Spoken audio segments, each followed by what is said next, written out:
Okay mga kalingap, magandang umaga po sa inyong lahat. Ito po si Kuya Mail. Yan, nandito po tayo ngayon sa Lighthouse. Yan, naghihintay tayo ng further instruction from Kuya Bal. Kasi ngayon po, ang alam ko ay pupunta kami ng Naga ngayong umaga.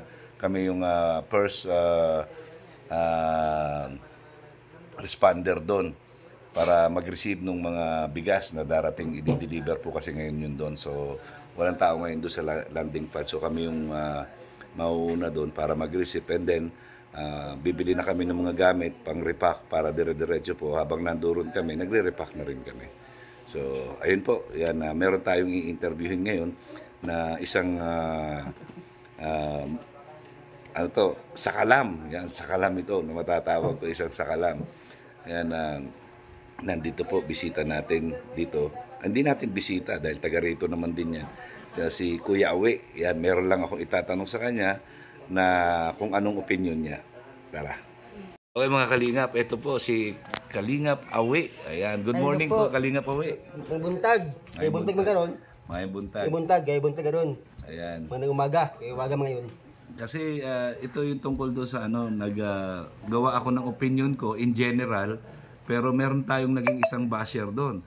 Kaya lang mukhang hindi niya yata naiintindihan kung ano yung gusto nating sabihin doon sa aking opinion na yon. Ito ay para sa lahat, hindi naman para doon sa pangyayari na hindi ko naman inurirat kung ano yung eksaktong nangyari.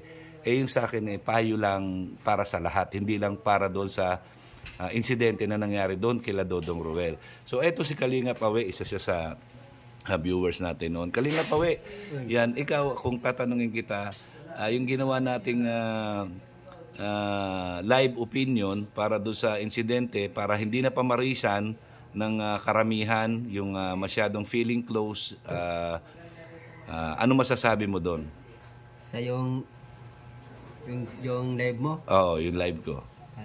Yung sabi ko kaya sa live mo, yung sa akin, sa lahat yan, mas okay yun sa yung naga-itindi. Di ba? Natuloy mo, may kang isang bus, at pa, wala din na pakinggan anong dun sa umpisa ba, di ba? Oo. Kasi sabi niya sa akin bakit daw sinabi ko pong small YouTuber si Dodong Ruel? Wala po ako sinabing kaming mga small YouTuber. Kasi may 1 milyon na ba si Dodong Ruel? Mayroon naman 3 milyon para sabihin ko na small YouTuber pa rin po yan. Kasi wala pa silang milyon. Kaya lang, mas mataas sila sa akin, 'di ba? Dahil nga siyempre mas nakilala sila.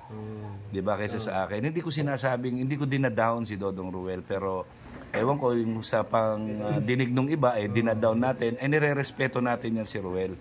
Yan natin, hindi natin inaabuso. Kahit mas bata sa akin yan, nirerespeto ko yan. Kasi nga kung gusto kong abusuhin yan, nung minsan na nakasama ko nga yan, nung kinukwento ko, totoo ito, nag-dinner kami dalawa ni Ruel, ni walang camera na nakatutok sa kanya para interviewin ko siya. Yun yung pagkakataon ko na ma-interview siya, pero hindi ko ginawa dahil nga respeto. Di ba? Siya mang ang leader. No. At pa meron kang respeto sa kanya kay leader. Totoo yan, kahit mas bata siya. Di ba? Kailangan natin respetuhin yan. Yung kunyari, kung nagdi-dinner na siya para magpahinga na, tapos bibigyan mo pa ng mga katanungan na dapat niya pang isipin kung ano yung mga isasagot niya, di ba? Kailangan bigyan natin ng pagkakataon na makapagpahinga yung isang leader. Respeto, okay yun. Di ba? Respeto. Yan ang tinatawag na respeto. Sa leader para mas okay ang takbo ng ang pagsalita, mayroong respeto. Kailangan gano'n, di ba? Mayroong respeto po. Ganun. Yan, ako nga, kaya nga sabi ko nga, believe nga ako kay Dodong Ruel. Kaya lang itong isang basher na ito hindi ko alam kung saan nilagay ang pag-iisip niya. Bakit niya sinabi sa akin yun? Parang inalipusta niya ako Inalipusta ako, nilait ako. Yan, hindi naman dapat yun dahil may respeto nga ako at saka pinapaliwanag ko nga kung ano yung respeto. Lahat yan. Oo. Para in general yun, hindi naman para sa isang particular na grupo. Lahat yun.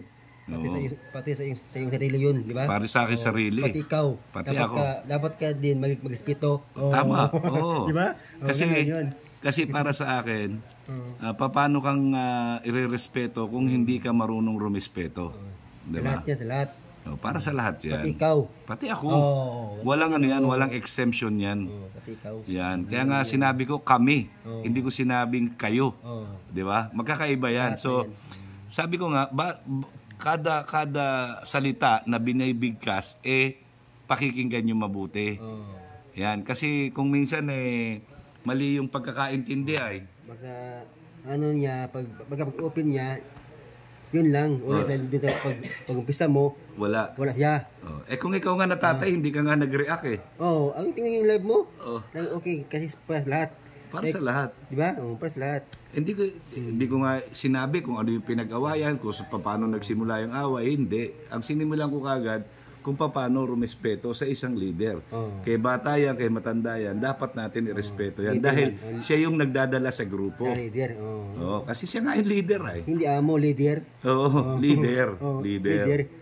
Yan, maliwanag yun ha. Leader. Yan, hindi niya naman sinabi na dito kayo sa akin, mag-ano tayo, kundi kayo yung mga kusang lumapit sa kanya para maggawa ng isang grupo para siya yung mag-lead. Basta yung basya, sabihin nga sa lahat to. Oo. Pati yung nagsabi, lahat na yan. Pati si Kuya Mil. Di ba? Tama, oo. May respeto sa leader. Leader.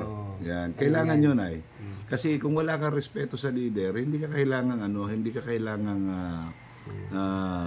sumama sa isang grupo. Magtayo ka ng sarili mo kung gusto mong ikaw lang yung leader. Yan. 'Di ba? Ganun Yun dapat. yan, dapat. Ganun kaya yung gawin natin. yung Respeto. meron tawag diyan yung kailangan alam mo kung saan yung limitasyon. Yan. Sa Diba?